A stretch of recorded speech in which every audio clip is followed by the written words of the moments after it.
உங்கள் favourite TV ஷோக்களை இனி miss பண்ண தேவையில்லை. ZEE5 இல் முற்றிலும் இலவசமாக காணுங்கள், இங்கேயும் எப்பொழுதும்.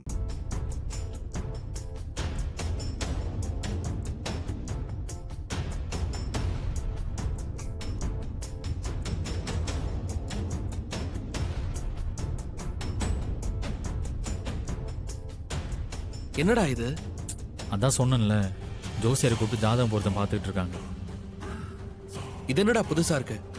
கல்யாணத்தை முடிவு பண்றதுக்கு முன்னாடி ஜாதகம் பார்த்தா ஓகே, கல்யாணம் தான் முடிவாயிடுச்சு, அதுக்கப்புறம் எதுக்கு ஜாதகம் பார்க்கணும்? அதான் பிரச்சனை வந்துச்சுல்ல.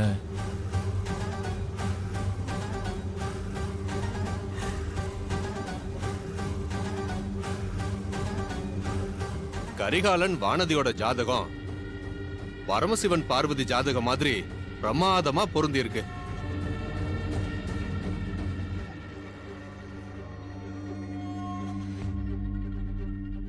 கடவுளே, இவங்க 2 பேருக்கும் கல்யாணம் பண்ணி வச்சீங்கன்னா கடைசி வரைக்கும் ஒத்துமையா சந்தோஷமா இருப்பாங்க.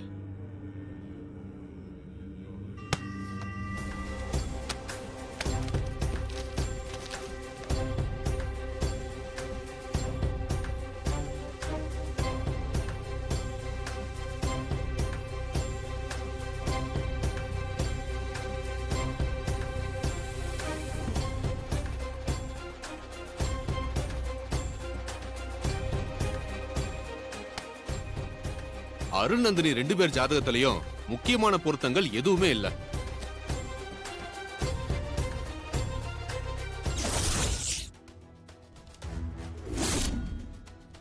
இது 2மே பொருந்தாத ஜாதகம்.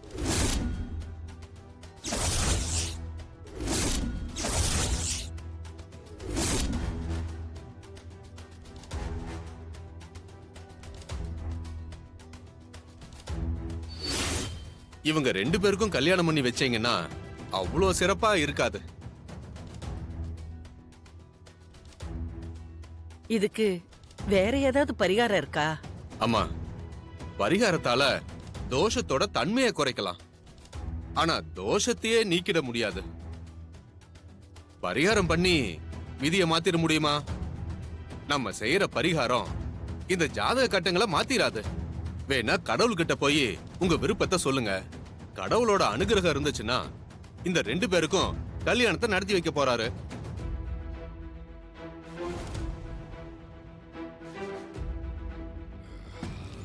யோ, இதெல்லாம் உன்னை கேட்டாங்களா? அதான் பொருத்தம் சரியில்லைன்னு சொல்லிட்டல்ல, அத சொல்லிட்டு போக வேண்டியது தானே. தேவையில்லாம கடவுளை பாருங்க, பரிகாரம் பண்ணுங்கன்னு பேசிக்கிட்டு இருக்க. எனக்கு தெரிஞ்சதை சொல்லிட்டம்மா. இதுக்கு மேல நீங்க என்ன நினைக்கிறீங்களோ அத கொஞ்சம் யோசிச்சு செய்யுங்க. கடவுளை நம்புங்க. நான் கிளம்புறேன், வரேங்க. சரிங்க.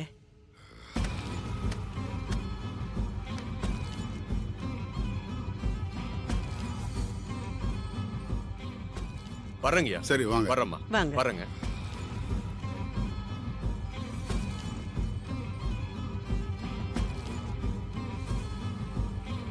ZEE5 ஆப்பை டவுன்லோட் செய்து அனைத்து எபிசோடுகளையும் இலவசமாக பாருங்க.